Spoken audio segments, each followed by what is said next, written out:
We've seen some projections that the AI website builder market's actually going to surge from around $3 billion of an industry in 2023 to roughly $31.5 billion by 2033. So market projections are this is very much going to be part of the way that things are.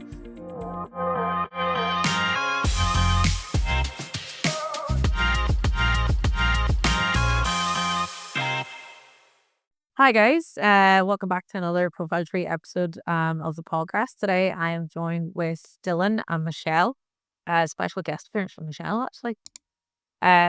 So today we're going to be focusing on AI website builders. It's becoming more and more popular over the past sort of year, 2 years. AI for website design, development, AI content. So there's loads to talk about there. We're specifically going to focus on SEO and rankability with these websites, especially looking at it. Dylan's going to take a look at sort of the more background technical side of things. But even just to kind of summarize where AI websites are in 2026, we've seen some projections that the AI website builder market's actually going to surge from around $3 billion of an industry in 2023 to roughly $31.5 billion by 2033. So market projections are this is very much going to be part of the way that things are.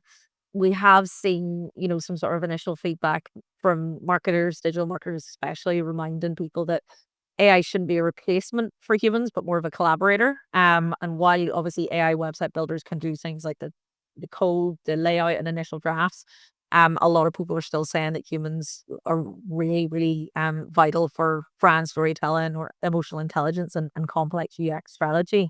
Even from some reports I've seen that Northern Ireland seems to be fully embracing AI as a whole, with seeing better sort of acceptance rates than even areas like Greater London.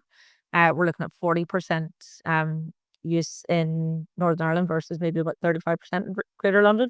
So really great to see that NI is kind of ahead of the curve in terms of AI adoption. But I suppose to get into it, Dylan, what are your initial thoughts? If someone was to come to you as a client, for example, and say they're really interested in getting a new website, but things like budgetary factors could be an issue, tying, things like that. I suppose, what are your initial instincts when they're saying, okay, well, can you just build me an AI website or can I build one myself? Yeah, I mean, there's a lot of considerations you have to sort of think about. I think nowadays, and from our perspective, we are getting a lot more of those sort of questions where it's like, can you use AI to build us a website? And I guess the answer is always going to be, well, probably, because AI at the minute can pretty much do everything. But there is a lot of things you do have to consider. Just to give a bit of context to everything, I mean, there's obviously a lot of different builders out there. Within ProfileTree, we've sort of dived into a few of them. Some of them would have been Lovable, Base44, Bolt. There's an endless list of them. Given how many sort of your projections are at the start, Laura, they will only continue to grow. Lovable is probably the main one that we focused on. And I mean, these platforms there's absolutely no doubt they are brilliant at what they do. And if you're that type of person, you're sort of looking for a website to have information on, but you're not really too fussed on the ranking side of things, and I'll get into that in a bit more detail. But if you want something that is, informational, it has a bit of an about us section explaining the services. If it's more for you to send somebody the link and for them to go on and review all of your services and get a bit of info, then these AI sites are potentially more suited to you. Now, one of the things that I really want to sort of dive into here is the SEO factor. So all about ranking on Google. And I guess this is the biggest con with the AI website builders. So just a bit of a technical background. AI builders use mostly React-based websites. React is pretty much made up of a lot of components. Traditional websites, so your WordPress websites, Wix, pretty much any of those types of builders, they do not use React. They are all HTML first. And why this is, I guess, really important is because when Google is going through and it's indexing your sites, if they basically load up your AI site that's built in React, basically the way it publishes itself to Google it actually looks like you have got an empty site because it doesn't use HTML, and that's what Google is looking for. It's the HTML, and we are all very familiar with heading structure, heading 1, heading 2, heading 3. Whenever you build it in React, yes, those heading structures still exist, but they're sort of behind a closed door, to put it in simple terms. So it is worth just considering those sort of, drawbacks of these things, because I think over the last, I'd say 3-4 weeks, we've had a few questions here and there about these AI sites, and we don't want to, you sort of, I guess, think negatively of them, but we also have to consider the fact that a website is only as good as how many people can actually find it. And I guess at this minute in time in the marketing industry, I don't think none of these builders, at least, are in a position to do that. Us three, we all work within the space of website development, and we've always been used to WordPress mainly, Wix, for example. And these websites at this minute in time, these website builders, I don't think are being replaced with these AI builders that I've mentioned, just because of the sort of the technical restrictions. And I guess it'll be interesting to see where this goes. We're all still in the early I know us and a lot of people that have previously mentioned in the podcast, we're still in the beginning stages of AI. It's still new to us all, but at the same time, it is interesting to see where it'll be in 2-3 years. It could be completely different. It could be HTML first and not using React based things, but I don't think at this minute in time, at least for the next year or two, I don't think we'll be in a position to see that. Yeah. Yeah, and I suppose you're right there, Dylan, in terms of weighing up the use case is really, really important, because if it's just to get your first presence online, you've maybe not had a website before, you maybe don't have capacity in your team to manage and maintain a website, it might be a really good stepping stone to actually getting online, and that is perfect. But as you say, if you really want people to know your brand, find you online, bring in leads, then you might be thinking about a sort of a different package. And I suppose those website builders are really good stepping stone as well for inspiration, in that you're thinking of getting a website, you maybe don't know what kind of design you want, what structure you want, what pages you would need. That might also be a really great starting point that you could then take to a web development agency like ourselves or someone else, and where you could say, look, I've actually done a bit of research already, this is the kind of thing I want. So it gives people, or the agency, the teams, a really good starting point from where you are, and you know what your use case is. And I think that's maybe a good use of them as well. What do you think about that in terms of that inspiration piece? Yeah, I think that's the direction. I think the maximum sort of thing that we could utilize it for, or I think any website you're trying to rank, I think that inspiration, it can be used for. Michelle, Laura, we all know that, people come to us all the time and they're like, listen, we really want a website. And we're like, okay, so what way do you want it to look? Do you want it to be this? Do you want it to have this color? And they're like, honestly, I have no idea. And then it's up to us to sort of come up with something. And the problem is that is sometimes very time consuming, because design is very subjective. So with AI, and I guess especially a few of the ones that we've tested out ourselves, some of them are very good at producing design. So I think, I guess the use case for this is taking that design and sort of using it as a, we could basically recreate it in WordPress or Wix or any of those other platforms. And then not only do you have the design that you've generated using AI, but you also have a website that doesn't have any of those restrictions that I'd mentioned. Yeah, I think like you both said, the key thing here, as we always emphasize with any digital marketing channels, is strategy. So don't just dive in and think, yeah, I could get an AI website builder to do this. Actually sit down and sort of map out what it is that you need a website to do, and then go from there, because you may want it to just, as you said, Michelle, just be a simple brand presence. But if you do, for example, want certain, often specific functionality, it might be a lot more limited there. And especially, you have to think about SEO strategically, because I think one of the things we were talking about earlier, Dylan, was AI overviews. Like it confused me because it's so technical.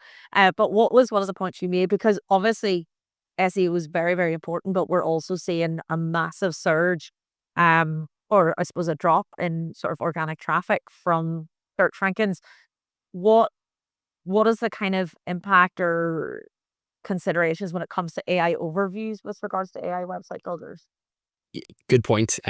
So this is, I guess, an even further con on to not only ranking on Google, but because, and not to get too technical, obviously, but the AI websites use something called client-side rendering, which means that obviously you go onto the website, you'll be able to see everything, and that's for the clients. But the problem is it doesn't server-side render, which means that whenever a bot or a crawler or anything, that these things have to go onto your website to index and to find you pretty much, whenever they go on, if it's client-side rendering, which is the issue with these AI apps, they won't be able to find a single thing because they don't look for something, they don't look for JavaScript.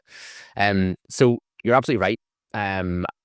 AI, obviously massive. AI overviews are massive, but also the sources that ChatGPT uses, that Claude uses, etc., etc. If you have an AI website and it's a really heavy on information, the chances are those AI sort of crawlers, they won't be able to index any of your content. So you'll never ever be used in any of those AI overviews or any of the sources on Claude or anything like that, because you can imagine these AI crawlers are, eating up a lot of the internet and trying to find as much as they possibly can. They don't have the time to go that extra step, which is exactly what they would need to do for these React built websites, because the HTML is the first thing they're looking for. If they can't find it, they can push on. So just to be clear, you can still rank, but it doesn't do it very well. They'll have to push on and do a further sort of check. And none of them are doing that because that's very resource heavy. And obviously these guys are obviously trying to limit that as much as they can. Yeah, no, it's really interesting. And just to step back into the, I suppose, use case for these AI builders, because I do think there is, a lot of use cases, as you say, Dylan, you're starting to weigh up and think about the pros and the cons and what they're used for. But say, for example, you are a small business, you haven't ever had a website, you decide to go down the route of one of these AI builders, you get your presence online. What other sort of things should you be doing to help, I suppose, boost that ranking? Obviously, you've said the limitations of what it can do, but things like Google Maps or other things, again, that brand reputation, because I know, and most people would say now that, if you say this is my business, people immediately will go away and they start trying to search for you online. They might even know your business name, they might type it in. And when they see, say, for example, go into a Google Maps profile and it takes you to their Facebook or their social media, people sometimes think, it's not as an established business because it hasn't got a website. So I think, that might be a good opportunity. But what sort of things can you put around that website? Is it Google Maps profiles? Is it social media? It's kind of giving all those signposts as well to help it maybe, ranking a little bit and to have, people understand that you do have an online presence. Is there anything else that might be good to do with that if that's where you are at the minute in your journey? Yeah, I mean, you mentioned a few points there. I think Google My Business is going to be your main point of entry because you always have your website on there, and obviously people will be clicking through. Social media obviously is sort of standard. You're going to be linking away to your website as much as possible. But I think, it's like standard, the SEO sort of checklists, you want to make sure that you have a presence online. So you want to sort of appear in as many places as possible. So anywhere you feel like you can position your business on, forums, on social, on Google My Business, on any of those sort of, especially review platforms. I know we're diving away a little bit now, but we're in a world now where people will want reviews before they, purchase a service or buy a product, especially if it's high value. So I think that the website is obviously the forefront. It's what people will go to sort of reinforce the fact that, okay, this is a real business. It's not just somebody that's working from their garden or whatever it may be. It's actual real reinforced business. So I do think that there's a lot more you can do to help this. And back to my earlier point, it's not that these AI sites can't rank 100%. They just don't rank as well as the likes of WordPress and Wix. And that's why I still, and a lot of clients are asking us the question, do we still need WordPress? And I guess to answer that, it's a definite yes at this minute in time. And I don't think that will be changing, as I said. Yeah, I think it's probably really easy when it comes to AI, especially if there's not if you haven't upskilled yourself or educated yourself enough around it to get really complacent about what it can do. Because people will maybe just look, oh, well, an AI website builder can do the design, development, the content and everything for me without maybe considering, is that enough? For example, multi-channel marketing is still just as important as anything. You want all of your digital channels to link into one another, whether that's Google My Business list in your website so people can link straight through. You've got your review platforms. You are still it's still just as important to have backlinks to your website. So the more guest posts you could do on digital PR is still really, really important.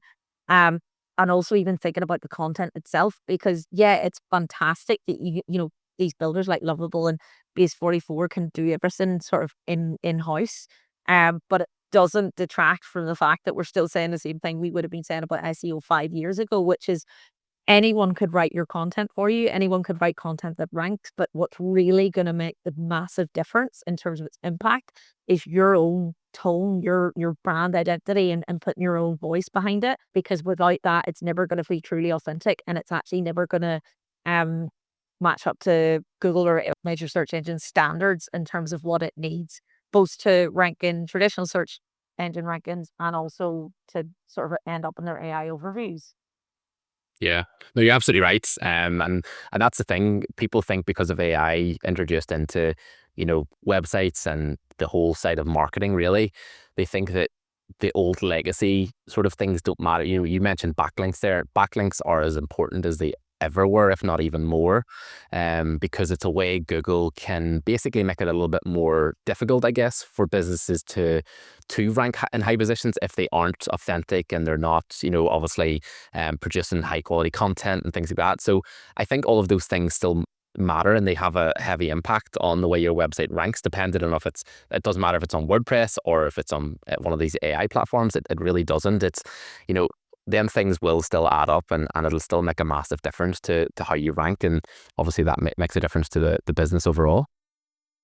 And just in terms of the AI builders, they're obviously adding features daily, should I say? Yeah, daily, definitely. And do you think, Dylan, in terms of they replacing features, upgrading things, changing things, is that a risk as well? That if you've built your website in a fully AI builder, those upgrades, those changes, those different functionalities, are they likely to change and make it a little bit more difficult to work with those as well as they develop the technology? Absolutely. And I think we've already started to see that, because a lot of these builders came out at the start, they were very one-dimensional. They didn't really do, above and beyond, whereas now they're trying to dive into absolutely every single area. And I do think some of them are a little bit confusing. They sort of sell themselves on anybody can build a website, anybody can go in and build something or code something. And honestly, I think it's getting to the stage now where you sort of need a little bit of, I guess, time to get used to it and look into it, and I guess just train yourself in it. There is also the worry, and I think this is industry wide at the minute, is a lot of these platforms at the minute are very cost effective. And even as far as ChatGPT at the minute, they're all quite cost effective, especially, the premium versions that they have. There is the worry that, especially these website builders, that they do sort of increase their pricing as time goes on. And what will end up happening is you'll have a website at the minute, you could be paying 20, 30 pounds a month for the platform, because that's roughly what they are. And you could end up that in 6 months time to a year, they could increase their costs to maybe 100 pounds a month, which is not feasible for small businesses at times. So what you end up with is a website that, yes, is fully completed and it's obviously live, but you get to the stage where you can't actually afford it. And that is realistic, because a lot of AI platforms have increased their pricing already. But I do see in the future that, especially with how many features, Lovable is one of the ones I'm using as an example, because they've brought so many different, like, for example, they've just introduced the last couple of weeks a direct integration to Shopify. And that's obviously massive for e-commerce websites, but that's going to cost them money. So they're going to have to pass that cost on eventually. So I do think, just to answer your question in long form, but I do think that it's a risk, obviously, for the changes in the platform and the usability, but I do think it's also a massive pricing risk. Yeah, I suppose if you look at where ChatGPT's went recently, obviously they sort of announced that they're saying that it's sort of through choice, but they've kind of had to introduce advertising. We could see something similar with what AI website builders, where potentially they sort of put they gatekeep certain features. You have to upgrade. It's a bit like Netflix. It's okay. Either you get ads or you have to pay more. So that's another thing to be aware of. That just because you lock in a price today doesn't mean that that's going to be the same forever. So I suppose again, the really important thing is to educate yourself as much as you can. Do your research, before committing to something. But I guess it's one of those things. You could be with a website platform for several years and then make the choice to kind of migrate or redevelop your website elsewhere. So I think key thing again is to not get complacent. Absolutely. Yeah. No, again, I think there's a lot of options. I think, as I said earlier, it's going to change a lot, I would say, in the next, Michelle, you said daily. I would say they're implementing thousands of changes in a week. We just don't see them all. But yeah, I think give it 6 months and, we could be having a very different conversation where we're encouraging and trying to utilize these tools as much. But in summary, at this minute in time, in my opinion of, website development, I don't think we're quite there yet to use these things, at least not for, a full stack service. I think inspiration, yes, absolutely. But I think anything else, I think the legacy platforms like WordPress, etc., are still king. So, well, thank you guys. It was a really interesting conversation today. Thank you for listening and or watching.